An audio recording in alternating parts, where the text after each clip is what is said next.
Aloha. Welcome to Abley Seminar Sessions.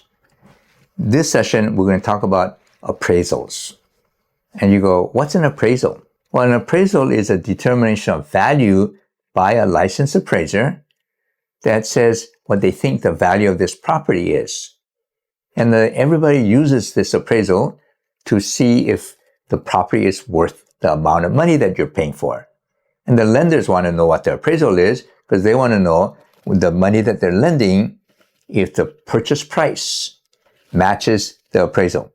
Because if you pay too much and the appraisal is lower, the banks are not going to loan you money. Or what if you go the other way and you bought it at a lower price and the appraised value is higher, then the buyer lucked out and they got a deal. All right? But the appraisal usually should match the purchase price in the contract. Otherwise, the lenders will not loan money for that purchase price if the purchase price is too high versus the appraisal. So we're going to go through the appraisal process for a few minutes. You're not going to be an expert in this area, but you should know what the appraisal does and why it's needed. Definition of appraisal is defined as an estimate or opinion of value of an adequately described property as of a specific date by a competent appraiser, supported by factual and relevant data. And the valuation or appraisal of real estate is used in all phases of real estate. And I'll show you where we as realtors use the appraisal process. And sometimes we do our own estimation of value, and we're not licensed appraisers, but we have a pretty good idea of what we think the value should be for a specific piece of property. Your friend comes to you and says, "Hey, you have a license, yeah? Can you tell me what my house is worth?" And you go, "I just got my license. I don't know what the heck I'm doing." Well, you're afraid. You took the class, passed the test, you must be smart. So how much is my house worth, you think? So now your friend is going to ask you, what do you think my house is worth? They might be thinking of selling, or they might be thinking of buying their mom's property, or whatever it happens to be. So we need to know and pretty much estimate the value of the property. Okay, so that's for listing a property or even buying a property and letting our clients know we think the value should be X amount. For mortgages, the banks want to know how much is it worth because they want to make sure that the money that they're loaning on that property is worth the amount of money that they're loaning for the purchase of that property. And they're not paying too much. Now, if they're paying too low, that's great. The banks like that. But if they're paying too much, then the banks will not loan on that higher amount because the appraisal is lower than the purchase price. So it should be the other way. The banks are happier. And then the government, they're going to need an appraisal or assessment to determine the tax assessed values as to how much they think the property is worth for collecting taxes. And recently, at least on Oahu, there have been a rash of increased values by the tax assessor's office, and people are upset because they said, how come it went up 15, 20, 30%? And the assessors have to justify how they came up with that higher assessed value for the land and for the building. And most people don't agree with the assessed values because they think it's too high. Of course, if it's high, then they have to pay the taxes. Also, if there's a condemnation case where there's eminent domain and they're going to condemn the land for public good or public use, then the government has to determine how much is a fair market value for the condemnation because the government has to pay a fair market value for the land that they're condemning and taking away. Now, some of you that have been following the rail, they are condemning land. Toyota, Surfco, has a disagreement with the rail authorities.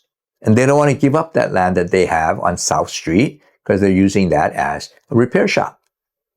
And they're being condemned. And they're going to have to move out or they're going to give up some land. So the government has to determine what's the fair value for condemning the land to pay the landowner that's losing their property. So these are some of the ways that we need to know how much is the value of the property. Do you have to be an appraiser as a real estate agent? No. But should you know how to assess the values? Yes. So let me tell you how realtors work. They have what they call a comparative market analysis, otherwise known as CMA, comparative market analysis.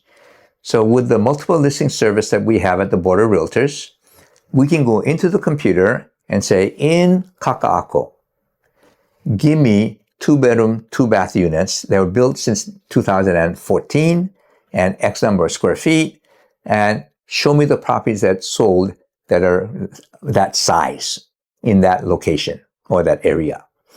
Then the computer will spit out a bunch of numbers and show the properties that fit the search parameters. Okay, that's what they call the CMA. So the comparative market analysis is wonderful for trying to get an estimate of what the market value is for properties that have sold in that area in the last 6 months or less. CMAs are generated by the computer. It's free, and we can't charge for that. Now, there's another one called broker's price opinion. And sometimes the lenders that are thinking of foreclosing on a piece of property will talk to a realtor and say, hey, we don't need a full-on appraisal, but we want to know more than a CMA, and we want to know how much is the value of this property that we're thinking of foreclosing on. So then what the realtor will do is do what they call a broker's price opinion. It's a fancier version of the CMA, but it's not an appraisal by a licensed appraiser. So the BPO person charges way less, like $100, $150, whereas a full-on appraisal might cost $600 or $700. So whoever wants to have an estimation of value, but more than a CMA, but less than an appraisal, will ask for a BPO. And in the BPO, they'll make some adjustments up and down, and they'll have the subject property that they want the value for, then they'll have the comparables that have sold in that area, and they'll do some comparisons. So if the subject property has a 3-bedroom, 2-bath, but the comparable that sold is 4-bedroom, 1-bath, then the 4-bedroom is better than a 3-bedroom.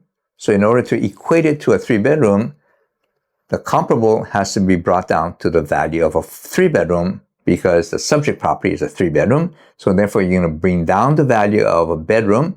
And let's say the estimated value of a bedroom is $15,000. So that means that they're going to reduce the price of the comparable that sold by $15,000 because it's a 4-bedroom to equate to a 3-bedroom. So it takes a little bit of thinking about what do you adjust up or down. Depends on the number of bedrooms, bathrooms, size of the home, size of the lot, location, condition, etc. And that's called the BPO, broker's price opinion. Realtors cannot get paid for CMA, but they can get paid for a BPO. And not everybody can be a BPO, and you should have some training in it. I don't want to be a BPO person because it's too much time and the amount of payment is not that great. And you really have to be good at what you do. So here's a rule that's interesting. If you get a BPO fee, say for $150, and the bank that hired you to do the BPO says, hey, can you list this property for us? And let's say it's a $500,000 property and they're going to pay you 3%. Well, that's $15,000 in commission. The law says you cannot collect the BPO fee of $150 plus the commission. So you got to give up one of them. Well, duh, which one are you going to give up? You're going to give up the BPO fee and not take that fee or give it back and then take the listing. But for some reason, the rule is you cannot get a BPO fee and the commission. So who came up with that rule? I don't know. So now you know what a CMA is, which is pretty much available through the computer system. The BPO is a lot more complicated and it takes some specialized training.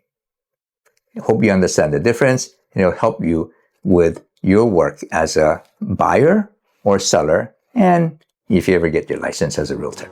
Aloha.